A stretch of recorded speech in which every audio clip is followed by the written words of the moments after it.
بسم اللہ الرحمن الرحیم۔ السلام علیکم ورحمۃ اللہ وبرکاتہ۔ عزیز طلبہ، امید ہے کہ آپ تمام احباب خیر و عافیت سے ہوں گے۔ آج سبق نمبر 233 میں ہم کتاب الحظر والاباحہ اس کو ہم شروع کرتے ہیں۔ حظر کہتے ہیں روکنے کو، منع کرنے کو، اور اباحہ کہتے ہیں اجازت دینے کو، مباح قرار دینے کو۔ تو قدوری کے آخر میں چند چیزیں آپ کے سامنے ذکر کی جا رہی ہیں کہ جو شریعت میں ممنوع ہے، ان کا کرنا یہ ناجائز قرار دیا گیا ہے، اور چند ایسی چیزوں کا ذکر کیا جائے گا کہ جن کے کرنے کی گنجائش دی گئی ہے۔ بعض نے اس کتاب کا نام اس عنوان کے ساتھ رکھا ہے کتاب الکراہیہ، جیسے کہ ہدایہ میں ہے، تو چونکہ اس میں مکروہات کا بیان بھی ہے، بہت ساری چیزیں جو شریعت میں ناپسندیدہ ہیں ان کا ذکر بھی ہے، تو چونکہ ان کو ذکر کرنا ضروری ہے، تو اس لیے اسی نام سے ہی پورے کتاب کا نام بھی رکھ دیا کتاب الکراہیہ۔ اور اسی طریقے سے اور بھی بہت سارے نام اس میں رکھے گئے ہیں۔ بعض نے اس کو یعنی مکروہات کا نام بھی دیا ہے، اور بعض نے اس کو کتاب الاستحسان کا نام بھی دیا ہے، یعنی شریعت کے نزدیک کون سے کام اچھے ہیں اور کون سے کام برے ہیں وہ اس میں ذکر کیے جاتے ہیں۔ تو شروع کرتے ہیں۔ آج ہم سب سے پہلے ہم شروع کریں گے ریشم اور سونا چاندی جو ہے دنیا کے اندر یہ انسان کو پہننے کی اجازت ہے یا نہیں ہے۔ تو چونکہ ریشم اور سونا چاندی تزین کے لیے پہنے جاتے ہیں، تو دنیا کے اندر مسلمان کے لیے اس سے تزین حاصل کرنے کی کتنی گنجائش ہے اور کتنی نہیں ہے، تو اس کے اوپر بات کرتے ہیں۔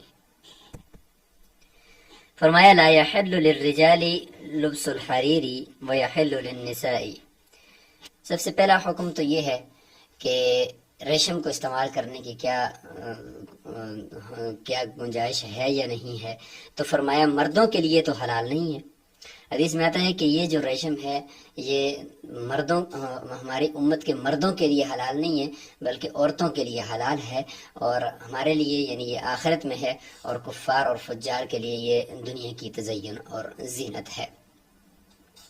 تو اس لیے اس حدیث کی روح سے فرمایا کہ یہ مردوں کے لیے ریشم کا پہننا جائز نہیں ہے، چونکہ تزین ہے اور زینت حاصل کرنا یہ تو عورتوں کے لیے ہوتا ہے، مردوں کے لیے تزین نہیں ہوتا، تو اس لیے ان کے لیے جائز نہیں ہے۔ اس لیے کہ حضور صلی اللہ علیہ وسلم نے جب ایک دفعہ منع فرما دیا، اور بہت سارے صحابہ کرام نے اس روایت کو لیا ہے کہ ہادان حرامان علی ذکور امتی حلال لاناسہم، تو یعنی یہ کہ ان کی یا حلال لاناثہم کہ ان کی عورتوں کے لیے تو حلال ہے، یعنی سونا چاندی حضور صلی اللہ علیہ وسلم نے اور ریشم کے بارے میں فرمایا کہ یہ عورتوں کے لیے تو حلال ہے لیکن مردوں کے لیے نہیں ہے۔ یاد رکھیں، ایک ہوتا ہے پہننا ریشم کو، اور سونے چاندی کی بات بھی آ رہی ہے، ریشم کا پہننا جسم پر، اور ایک ہوتا ہے کسی بستر یا تکیہ یا ان جیسی چیزوں کے اندر کچھ لگا ہونا۔ ویسے پرانے جو ماڈل آتے تھے اور پرانے جو سوٹ ہوتے تھے تو ان سوٹوں کے اندر کچھ لوگو یا ڈیزائن کرتے ہوئے کپڑے کو اس کی کچھ علامت کے طور پر ریشم کے ذریعے سے وہ علامت لگائی جاتی تھی، تو چونکہ وہ بہت تھوڑی سی تھی اور عموم بلوہ کی وجہ سے اس کی پھر اجازت بھی دینی پڑی، تو اس لیے اگر اس طریقے سے کسی کپڑے کے آستین کے جھالر کے اندر یا کوئی لوگو وغیرہ ڈیزائن کرتے وقت اس میں اگر تھوڑا سا ریشم لگا ہوا ہے، یعنی 4 انگلیوں کی بقدر، یعنی انگلیوں کی جو چوڑائی ہے نا، اس کی 4 انگلیوں کی بقدر اگر لگا ہوا ہو تو اس کی گنجائش ہے، لیکن اس سے زیادہ گنجائش مردوں کے لیے نہیں ہے۔ اس لیے فرمایا کہ ولا بأس بتوسدہ، اگر کسی تکیے کے اندر ہے تو اس کے ریشم کے تکیے کے اوپر ٹیگ لگانے میں بہرحال کوئی حرج نہیں ہے، اس لیے کہ حضرت عبداللہ بن عباس رضی اللہ تعالیٰ عنہ کا عمل اور حضور صلی اللہ علیہ وسلم کا عمل وہ یہ ثابت ہے کہ انہوں نے اس تکیے کے اوپر ٹیگ لگائی تھی کہ جو ریشم کا، جس کے اندر ریشم لگا ہوا تھا۔ عند ابی حنیفہ رحمہ اللہ وقال سیبین فرماتے ہیں کہ یکرہ توسدہ، فرماتے ہیں کہ چونکہ مطلق آیا ہوا ہے کہ یہ ریشم کو استعمال کرنا ناجائز ہے، تو لہٰذا اس کے اوپر ٹیگ لگانا بھی پھر مکروہ ہونا چاہیے۔ ولا بأس بلبس الحرير والديباج في الحرب عندهما، لیکن صاحبین فرماتے ہیں کہ ریشم موٹا یا پتلا، جس قسم کا بھی دیباج بھی ریشم کو ہی کہتے ہیں، کہ ان کا پہننا جنگ کے اندر یہ جائز ہے، اس میں کوئی حرج نہیں ہے، کیونکہ ضرورت ہے وہاں پر کہ ریشم اگر جسم پر ہوگا تو اس پہ تلوار اثر نہیں کرتی، یا وہ چمکتا اتنا ہے کہ دشمن اس کی طرف دیکھ نہیں پاتا، اس کی نظریں چندھا جاتی ہیں، تو اس لیے فرمایا کہ اس کی گنجائش ہونی چاہیے۔ وَيُكْرَهُ عِنْدَ أَبِي حَنِيفَةَ رحمہ اللہ، امام ابو حنیفہ رحمۃ اللہ علیہ فرماتے ہیں کہ جب ایک دفعہ اس کا پہننا مقرور قرار دے دیا گیا ہے تو پھر یہ مطلقاً ہے، لہذا جنگ کے اندر بھی ایسا خالص ریشم پہننا کہ جس کا تانا اور بانا، چونکہ کپڑے کے اندر ایک ہوتا ہے تانا، ایک دھاگا تانے کا ہوتا ہے، دوسرا بانے کا ہوتا ہے، تو اصل تو بانا ہے، تو لہذا وہ فرماتے ہیں کہ اگر ایسا کپڑا ہوگا جس کا تانا یعنی پہلا دھاگا وہ ریشم کا ہو، اور بانا جو ہے وہ اگر کسی اور دھاگے کا ہو، سوتی دھاگے کا ہو، تو اس سے جب ضرورت پوری ہو سکتی ہے، یہ جنگ کے اندر کافی ہو جاتا ہے، تو پھر خالص ریشم جس کا تانا اور بانا دونوں ریشم کا ہو، پھر اس کی اجازت نہیں ہونی چاہیے۔ ولا بأس بلبس الملحم، کہتے ہیں کہ ملحم وہی آ گیا، ملحم ریشم پہننے کی اجازت ہے، وہ اس کی تشریح کر رہے ہیں کہ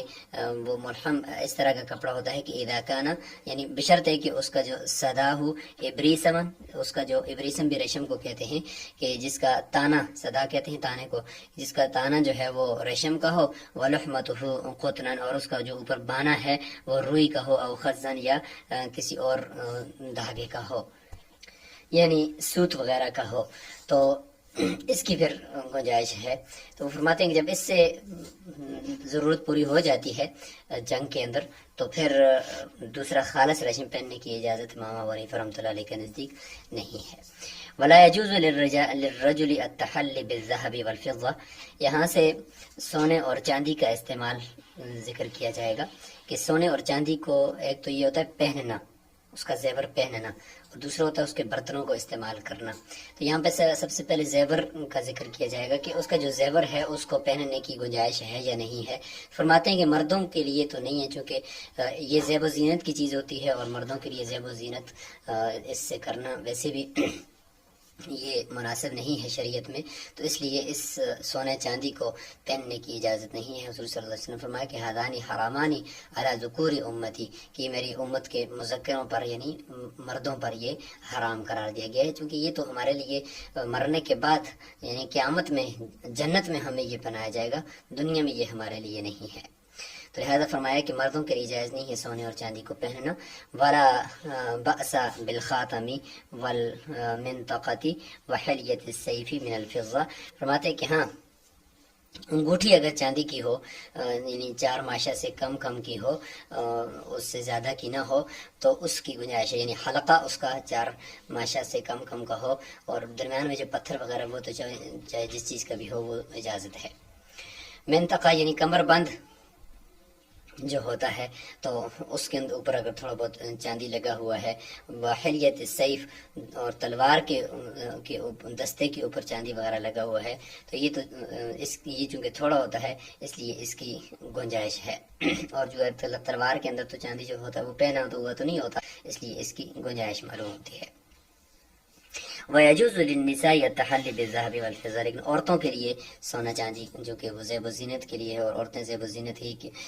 کرنا ان کے لیے مستحسن ہے، اس لیے ان کے لیے جائز ہے۔ وَيُكْرَهُ أَن يُلْبِسَ الصَّبِيَّ الذَّهَبَ وَالْحَرِيرَ، فرماتے ہیں کہ جو چیز خود پہن نہیں سکتے وہ دوسرے کو پہنانے کی بھی اجازت نہیں ہے، لہٰذا سونا اور چاندی جس طریقے سے انسان خود پہننا اس کے لیے مردوں کے لیے جائز نہیں ہے، تو کوئی مرد اپنے بچے کو پہنا بھی نہیں سکتا۔ ولا يجوز الاكل. اب آگے برتنوں کا ذکر، سونے چاندی کے برتن، تو فرماتے کہ جائز نہیں ہے برتنوں کا، چونکہ پہننے کے اندر تو عورتوں کے لیے پہننے کی گنجائش تھی اور مردوں کے لیے نہیں تھی، لیکن برتن جو سونے چاندی کے ہیں، چونکہ یہ کفار کی جو ہے وہ برتن ہوتے ہیں، مسلمانوں کے لیے اس طرح کی برتنوں میں چونکہ تکبر ہوتا ہے اور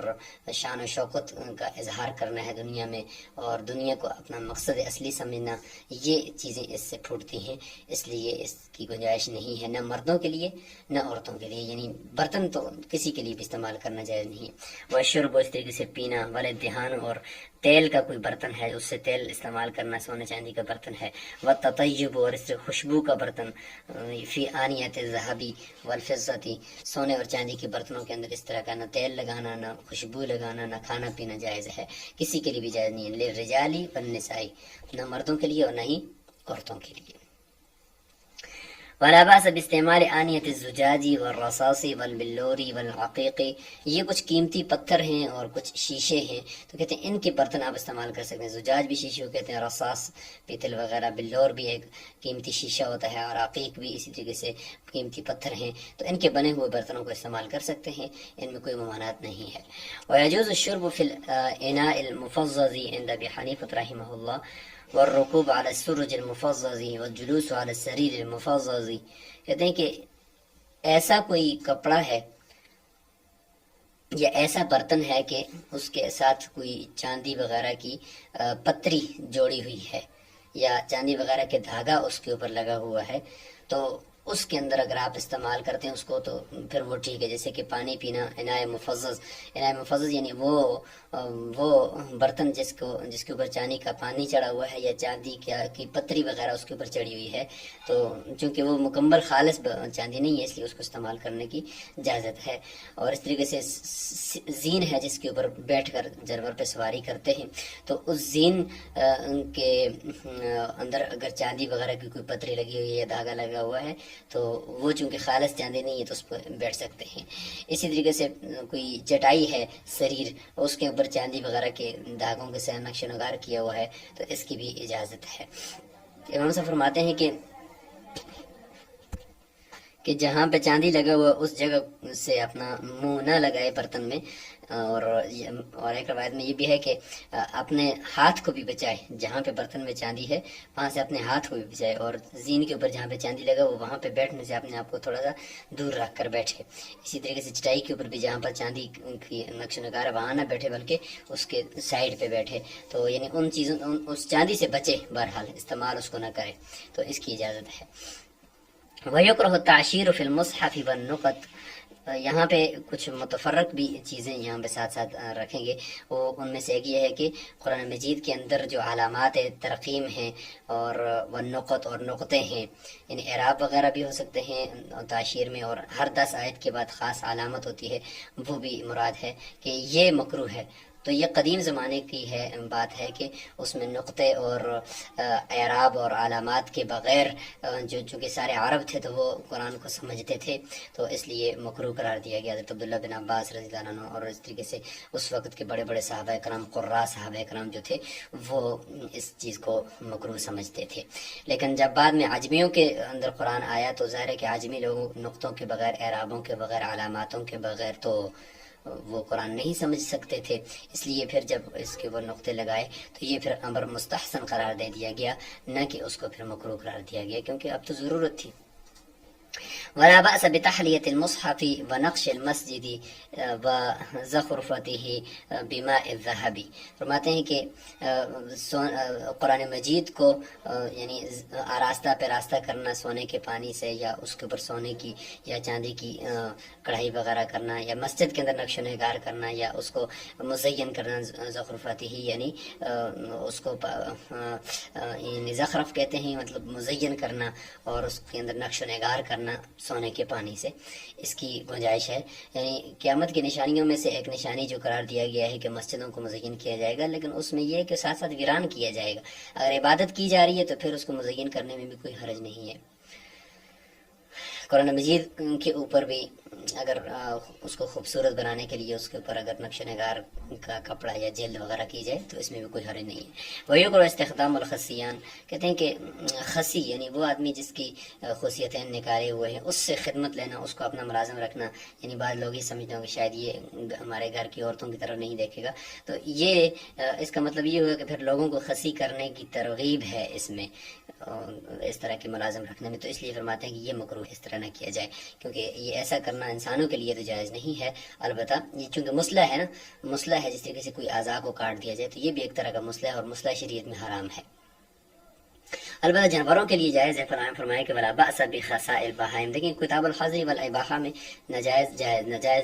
اور جائز چیزوں کا ذکر کیا جا رہا ہے کہ شریعت میں کون سی چیزیں اچھی ہیں اور کون سی چیزیں بری ہیں. فرماتے ہیں کہ جانوروں کو خصی کرنے میں کوئی حرج نہیں ہے، کیونکہ حضور صلی اللہ علیہ وسلم نے 2 ایسے مینڈے ذبح کیے ہیں جو خصی کیے ہوئے تھے، کیونکہ اس سے پھر اس کی شرارت ختم ہو جاتی ہے، بیل کی شرارت ختم ہو جاتی ہے. بیل پھر حال کے اندر جوتنے میں، زمین جوتنے میں پھر وہ بدکتا نہیں ہے. اور اسی طریقے سے بکرے کا گوشت بھی خوبصورت ہو جاتا ہے، اچھا ہو جاتا ہے اس کی وجہ سے. وَإِنزَاءِ الْحَمِيرِ عَلَى الْخَيْلِ. اور اس طریقے سے گدے کو یعنی گدی کو گھوڑی کے اوپر چڑھانے میں بھی کوئی حرج نہیں ہے. یعنی گدھا اگر گھوڑی کے ساتھ جفتی کرے گا تو اس سے خچر پیدا ہوگی. تو عام طور پہ تو شرفاء کے لیے اس طرح کرنا جائز نہیں ہے، لیکن حضور صلی اللہ علیہ وسلم چونکہ خچر کے اوپر خود انہوں نے سواری فرمائی ہے، تو اس کی وجہ سے معلوم ہوا کہ اگر یہ حرام ہوتا تو حضور صلی اللہ علیہ وسلم خچر پر سواری نہ کرتے. تو معلوم ہوا کہ اس کی بھی گنجائش ہے. اچھا، یہاں سے آگے ہدیے سے متعلق ہے کہ یعنی آگے کچھ ایسی بات کر رہے ہیں کہ شہادت یا آپ کو کوئی آ کر خبر دیتا ہے کسی کام کے جائز ہونے کی یا ناجائز ہونے کی، یا آپ کے اوپر کسی چیز کے لازم ہونے کی، یا آپ کے لیے کسی چیز کی اجازت کی آپ کو کوئی آ کر خبر دیتا ہے، تو اس خبر کو آپ قبول کریں گے یا نہیں کریں گے. اس سے متعلق آگے بات چل رہی ہے. تو ایک ہوتا ہے معاملات، لین دین یا بے شرح. اس کے اندر اگر کوئی آ کر آپ کو خبر دیتا ہے کہ یہ چیز آپ کو اجازت ہے کہ آپ اس کو لے لیں، خرید لیں، یا یہ کہ یہ چیز آپ لے سکتے ہیں، یا آپ کے اوپر اتنی چیز لازم ہے دوسری، تو یہ معاملات ہیں. تو معاملات کے اندر اگر کوئی ایک آدمی ہے اور اگرچہ وہ غلام ہے یا بچہ ہے تو پھر آپ اس کی بات کو بھی قبول کر سکتے ہیں. ہدیے وغیرہ کے اندر بھی، اور اسی طریقے سے اس طرح کی چیزوں میں چونکہ یہ بہت زیادہ تعداد میں ہوتے ہیں، تو اس میں اگر آپ عادل آدمی کو ڈھونڈتے رہیں گے گواہی کے لیے یا خبر کے لیے، تو پھر تو معاملات وہ آگے چل نہیں پڑیں گے. اس لیے فرمایا کہ اس میں اس طرح کے معاملات میں کسی فاسق آدمی، یعنی ہے تو گناہگار ہے لیکن ہے وہ گواہی کا اہل ہے فی نفسہ ہی، تو اس کی گواہی بھی قبول کی جائے گی. فرمایا کہ وَيَجُوزُ أَن يُقْبَلَ فِي الْهَدِيَّةِ وَالْإِذْنِ. کہتے ہیں کہ ہدیے کے اندر اور اذن کے اندر، اجازت کے اندر، غلام کا قول بھی اور بچے کا قول بھی معتبر ہے، اس کی بات کو بھی مان لیا جائے گا. یعنی اگر آپ کو ایک غلام یا بچہ آ کر کی چیز دیتا ہے کہ یہ چیز آپ کو میرے باپ نے دی ہے یا میرے بڑے نے دی ہے، آپ اس کو قبول کریں، تو وہ ہدیے کے طور پر آپ اس کو قبول کر سکتے ہیں. کیونکہ اس میں کوئی اتنا بڑا کوئی حق لازم نہیں کیا جا رہا، تو اس لیے اس میں ان کی بھی گواہی قبول کی جائے گی. ہوتا ہی ایسے ہے کہ بڑے جو ہوتے ہیں وہ بچے کو یا غلام کو کوئی چیز دے کر ہی دوسری کی طرف بھیجتے ہیں. اس طریقے سے اذن وغیرہ کہ بھائی آپ کو میرے باپ نے اجازت دے دی ہے کہ آپ یہ چیز استعمال کر سکتے ہیں، تو یہ اس میں اس کی بات کو قبول کیا جائے گا. وَيُقْبَلُ فِي الْمُعَامَلَاتِ قَوْلُ الْفَاسِقِ. اور معاملات وغیرہ میں چونکہ بازار کے اندر ہوتے ہیں تو وہاں پہ فوراً کسی آدمی نے اگر آ کر آپ کو بتایا کہ بھئی یہ چیز اتنے کی ہے آپ اس کو خریدیں، یا یہ اتنی کی ہے آپ اس کو مجھ پر بیچیں، تو مطلب اس طرح کے جتنے بھی معاملات ہوتے ہیں اس میں عادل آدمی کا ڈھونڈنا یہ مشکل کام ہوتا ہے. اگرچہ عادل آدمی کا ہونا یہ زیادہ بہتر ہے، لیکن اگر نہ ملے تو ایک فاسق یعنی خود اپنے فی نفس ہی گناہگار ہے تو اس کی گواہی بھی قبول کی جائے گی یا اس کا قول بھی معتبر ہوگا. وَلَا يُقْبَلُ فِي أَخْبَارِ الدِّيَانَاتِ. البتہ دینی کوئی خبر ہے، دینی خبر دینے میں صرف عادل آدمی ہونا چاہیے. ایک بھی کافی ہے لیکن الا قول العدل، عادل آدمی ہونا چاہیے، یعنی خود اپنے فی نفس ہی اس کی شخصیت وہ نیک ہو. مثال کے طور پر کسی نے آ کر کہا کہ یہ جو پانی ہے یہ پانی آپ استعمال کریں یہ پاک ہے. تو اگر وہ آدمی بچہ ہے یا کوئی فاسق قسم کا آدمی ہے تو آپ اس کی بات کو قبول نہ کریں, آپ خود تحری کریں. اگر وہ نیک آدمی ہے اور خود وہ نماز گزار ہے تو اگر آپ اس کی وہ آ کر آپ کو کہتے ہیں کہ پانی پاک ہے, میں خود بھی اس سے وضو کرتا رہتا ہوں, آپ بھی اس سے کریں, تو پھر آپ اس کی بات کو مان کر وہاں پہ وضو کر سکتے ہیں. تو یہاں تک یہ بات مکمل ہو گئی ہے. انشاءاللہ اگلے سبق کے اندر ہم بد نظری وغیرہ اور انسان کو اگر دیکھے گا تو اس کے کتنے جسم کے حصے کے اوپر نظر ڈالنا کی گنجائش ہے اور کتنے حصے کے اوپر نظر ڈالنے کی گنجائش نہیں ہے, محرم اور غیر محرم کا ذکر بھی انشاءاللہ اگلے سبق کے اندر آ رہا ہے. السلام علیکم ورحمۃ اللہ وبرکاتہ.